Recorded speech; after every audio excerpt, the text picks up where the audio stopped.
आप देख रहे हैं मुल्क का सबसे ज़्यादा देखा जाने वाला न्यूज़ चैनल सच्चाई न्यूज़।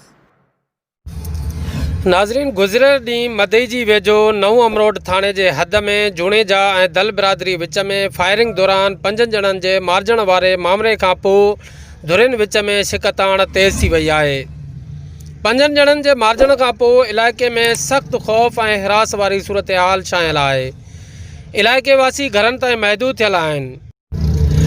ॿिए पासे दल बिरादरी तरफ़ां फ़ौत थियल 2 ॼणनि सनाउल्लाह दल ऐं अब्दुल वहाब दल जे सखर लाड़काणू रोड ते जनाज़े निमाज़ अदा करण बैदि लाश दफ़नाइण बजाय सखर लाड़काणू रोड ब्लॉक करे ॿीहर धरणो हयो। जेसिताईं मुलविस जवाबदारनि ख़िलाफ़ केस दाख़िल न कयो वेंदो असां धरणो जारी रखंदासीं। अमानुल्लाह दल ऐं दल बिरादरी पारां इंतज़ामिया खां मुतालबो।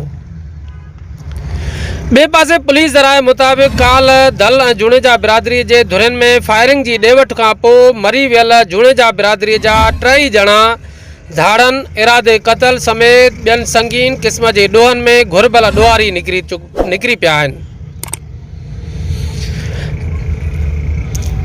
जी नाज़रीन, अव्हांखे हैरतनाक तफ़सील ॾींदा हलूं त काल जुणेजा ऐं दल बिरादरी जे दरमियान थियल झेड़े दौरान मरी वियल गुलाम असगर वलद अकबर जुणेजो गायजा थाणे के 4 मुख़्तलिफ़ केसनि जिन में crime number 1/7/1992 US 324-353 PPC, crime number 2/7/2003 US 324-337 SII PPC, crime number 3/49/2015 US 324-148-149, crime number 4/41/2020 US 302-147-148 PPC में घुरबल हो ऐं मक़तूल सदर वलद दरिया ख़ान जुणेजो थाणा जबीर शेख के 2 केसनि क्राइम नंबर 1/13/2014 US 354-224-225-337 SII